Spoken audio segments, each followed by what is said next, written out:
Selamat. Saya lagi asik-asik nih nontonin Freddy Sambo.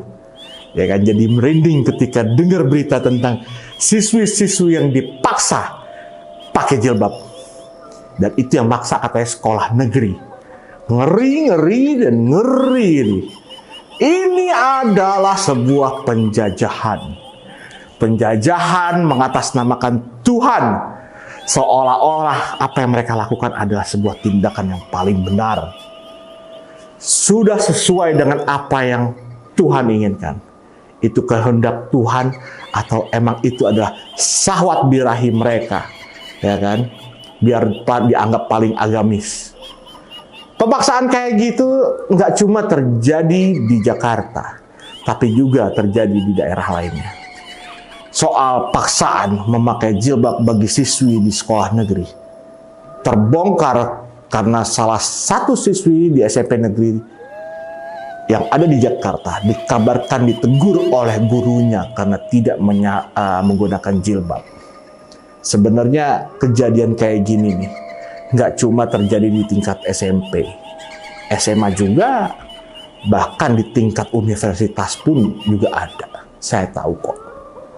Wali dari siswi itu yang juga seorang kakak dari siswi tersebut mengatakan bahwa adiknya ditegur oleh 2 orang guru dan guru tersebut meminta agar adiknya menggunakan jilbab.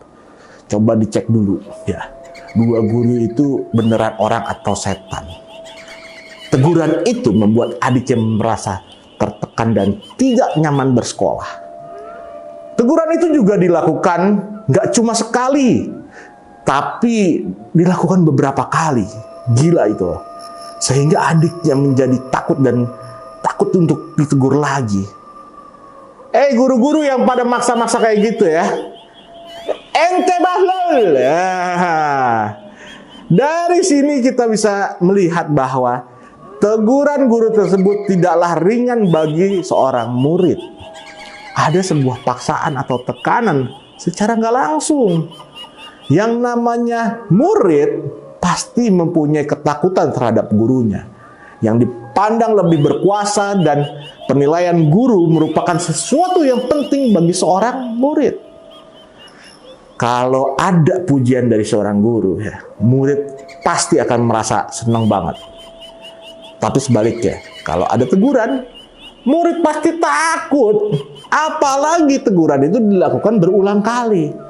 Hal kayak gini nih yang harus dimengerti, sehingga teguran bisa menjadi sebuah paksaan secara nggak langsung. Tapi yang mengherankan adalah gini, teguran guru terhadap siswi tersebut ternyata mendapatkan pembelaan dari beberapa pihak. Kepala sekolah SMP negeri tersebut pun membela guru tersebut ya kan, bahwa guru tersebut nggak ada melakukan pembulian. Alasannya itu ada tanggung jawab moral bagi seorang guru untuk mendidik peserta didik sebagai sesama muslim. Kedua guru tersebut katanya bermaksud mengajak melakukan sesuatu yang baik sebagai seorang muslim.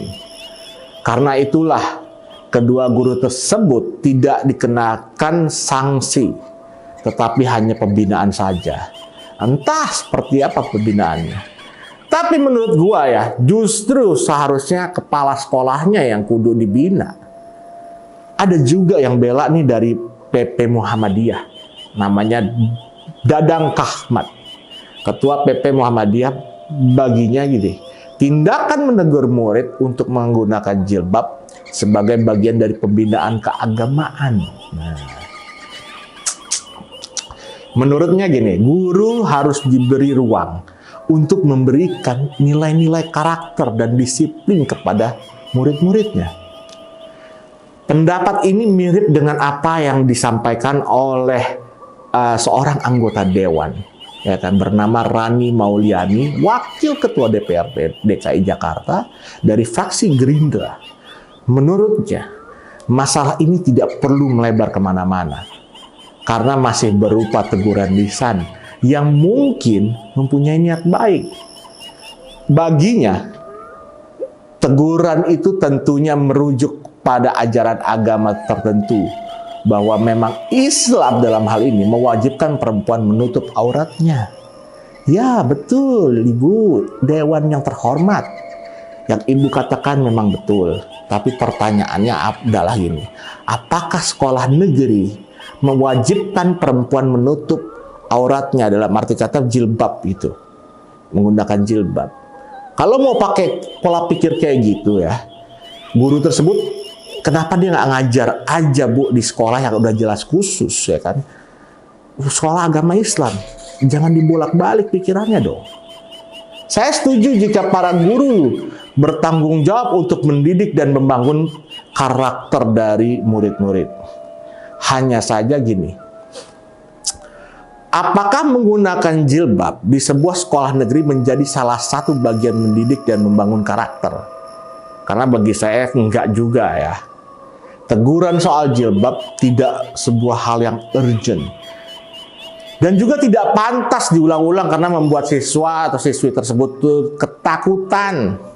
Seharusnya teguran diberikan ya kan, dilakukan jika siswa itu mencontek, membolos atau ketahuan berbuat yang tidak baik di sekolah. Saya juga jadi curiga kalau kayak gini. Jangan-jangan menegur soal tidak memakai jilbab itu lebih penting daripada siswa yang menyontek atau membolos bagi para guru. Kalau memang seperti itu, saya bisa maklumin kenapa orang yang udah ketahuan korupsi atau ketangkep korupsi terus pakai atribut agamis senyum-senyum pula. Paham kita jadinya. Karena mental seperti itulah yang ternyata lebih diutamakan oleh guru-guru yang mentingin penampilan dibandingkan mementingkan pengembangan karakter. Tindakan guru-guru menegur siswi tersebut karena tidak menggunakan jilbab itu jelas keliru. Tetapi bisa dimaklumi oleh kepala sekolah, tokoh agama, bahkan anggota dewan yang terhormat. Mengherankan bukan? Jadi nggak perlu heran kenapa paham radikal ya kan menjalar kemana-mana saat ini. Kalau nggak hati-hati, dunia pendidikan bisa jadi lahan subur bagi paham radikal. Ya kan, karena itulah kepala sekolah dan guru di sekolah negeri terutama harus dipastikan tidak terpapar oleh paham radikalisme. Inilah salah satu tantangan bagi Indonesia untuk terus damai dalam keberagaman. Tindakan intoleran seperti teguran guru pada muridnya tersebut ya kan mengenai pemakaian jilbab harus terus dilawan.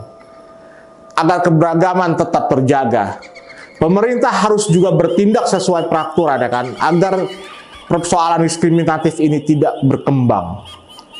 Oke lah. Kita tahu bahwa semua bisa melakukan manuver apa aja dan itu biasa dalam perpolitikan. Di Indonesia, horornya politik itu ya kayak gini.